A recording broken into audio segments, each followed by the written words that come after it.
Tere tulemast Nobelisse! Tule minuga kaasa, lähme vaatame, milline näeb üks Nobeli tavaline tööpäev välja. Tulge minuga kaasa siis, et lähme vaatame. Tavaliselt.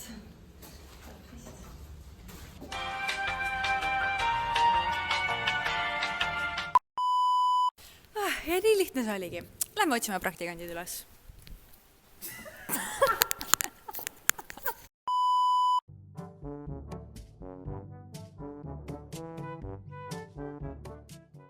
Ja olemegi jõudnud Nobeli kontorisse.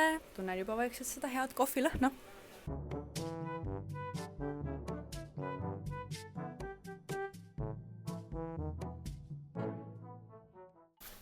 Esimesena me otsime üles Juliuse, sest et tal on kogu aeg kiire. Ega Juliust ei ole lihtne siin kontoris tabada. Ta ilmselt osaleb kusagil tööintervjuul või siis mõnel muul hästi tähtsal koosolekul. Säike. Oh. Ja tere, ja. Ja no liigume sellega edasi.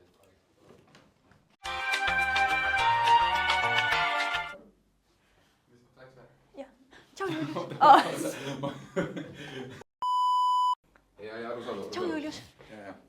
Aga teeme siis niimoodi. Okei, hästi, nägemist. Sul 1 minut. Okei. Vaata, selline värk, et me filmime praegu seda videot, eks ju, kirjelduse jaoks. Ühesõnaga, ma küsin su käest paar küsimust. Kui Nobel oleks loom, siis mis loom ta oleks? 8 jalg. Pean põhjendama ka. Jah, miks? Palju jalgu, palju erinevaid valdkondi. Mina arvan, et Nobel meenutab minu jaoks kõige rohkem hüljest, sest hülged on tegelikult väga intelligentsed loomad. Vaata, palu vabandust. Aga räägi...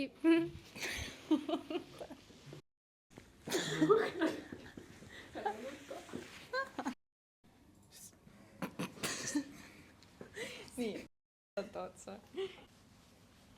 No sest hülged on tegelikult nagu väga intelligentsed. No sest hülged on tegelikult väga intelligentsed loomad ja saavad ka hakkama väga rasketes tingimustes. Ja ma usun, et Nobel täpselt samamoodi. Kuule, Oota. ja nüüd kui praktika läbi on, et mis emotsiooniga sa sellele tagasi vaatad? Kiire, väga kiire. Ja mul praegu kiire, et jah. Aga Okei, ja oota, Julius, kui me räägime Kristiinast, sinu mentorist, kuidas sa teda kirjeldaksid? Kristiinast võin rääkida küll. Okay. Mega tore, lõbus, sõbralik, tal on kiire, nagu mul, aga leiab minu jaoks alati aega, nii et paremat ei oska tahta. Minu mentor Anni on naine mitmel rindel ja ta on täielik boss woman.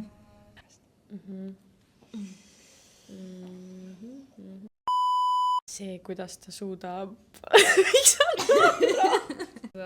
Ma näitan seda pärast Kadile. Jaagup naeris selle üle, et mina ütlesin, et Kadi on äge. Kadi on tegelikult mega vinge. Ta suudab ühildada töö ja samal ajal teha selle nagu hästi-hästi lõbusaks. Ja niimoodi tööpäevad tegelikult lähevad hästi-hästi kiiresti. Ja Kadi, love you. Juba on mul sihikul järgmine praktikant. Tšau, Magnar. Mis sa siis toimetad siin? Ma praegu just mõtlesin, kuidas see anonüümsete funktsioonide süntaks käib siin PHP-s. Sa ise tead või? Ma olen kuulnud. Okei, aga kui ma siin juba olen, siis ma küsin paar Anna mõni hea soovitus. Oota. Ütle mulle enne küsimus, siis ma mõtlen vastusele. Mis kõige tähtsam on? Avatud? Hoia avatud meelt ja jää iseendaks. Anna mõni hea soovitus järgmistele praktikantidele. Ma arvan, et kõige tähtsam on hoida avatud meelt ja jääda alati siis iseendaks. Suhtle, uuri ja küsi. See on koht, kus küsida lolle küsimusi ja teha vigu. Hästi palju kogu igasugust informatsiooni ja hoia silmad kõrvad lahti.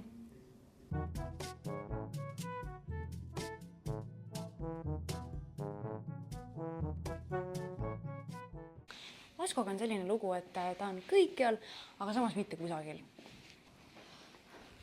Asko! Mis sa siin nüüd pimedas oled? Pane ikka tuli põlema! kuule, ma küsin su käest paar küsimust. Kuule, räägi meile mõnest huvitavast klienditööst, mis sul siin vahepeal on olnud. ei no, siin on väga palju erinevaid asju, et iga päev on eelmisest erinev. Aga tegelikult kõige huvitavamad asjad on ikka hanked, sest et ma arvan, et kindlasti ma pidin tegema reklaamipostituse jaoks. Lukas pidin tegema 3D puidust klotsid kujundama ja siis nendega nagu siis edasi töötama. see on hea kogemus, mida saada, et selles suhtes mõtle suurelt. Okei. Isegi nagu kui sa hakkad mõtlema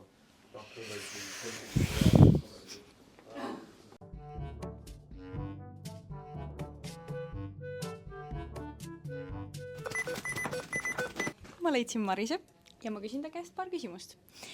Mis sa arvad, Maris, milline inimene sobiks Nobelisse praktikale? ma arvan, et ta peab tahtma paremaks saada, õppida, areneda ja ta peab lõbus ka olema. no maailmas on väga palju inimesi, üle 7 miljardi ja inimesi on väga erinevaid ja ausalt öeldes Kindlasti avatud, valmis suhtlema, valmis arenema, ole valmis väljakutsetele. ja muidugi sind peaks huvitama üks nendest baasasjadest, millega siin tegeldakse, eks ju, et Miks soovitaksid just Nobelisse praktikale tulla?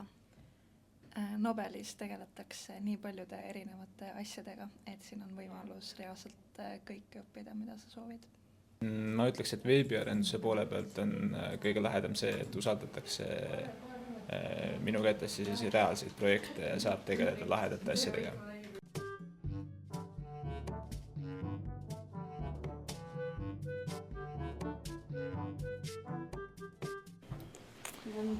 Viimased 2 inimest jäänud. Kailen, räägi mulle, mis oli su eelarvamus praktikaga versus mis tegelikult välja tuli?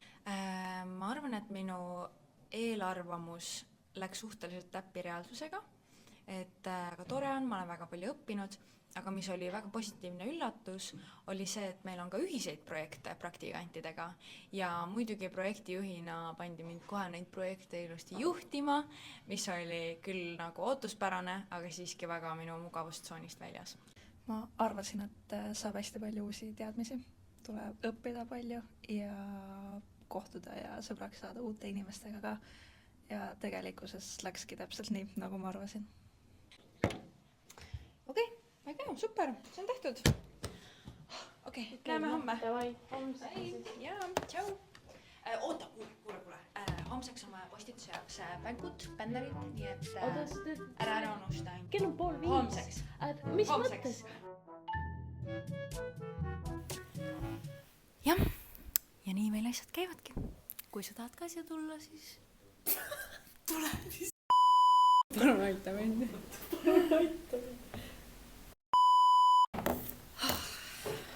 Pikkimajanik organiseeritud projektijuht. Aga nii meil need asjad Nobelis käivadki. Ai, Pikkimajanik pean tšau ka ütlema. Tšau!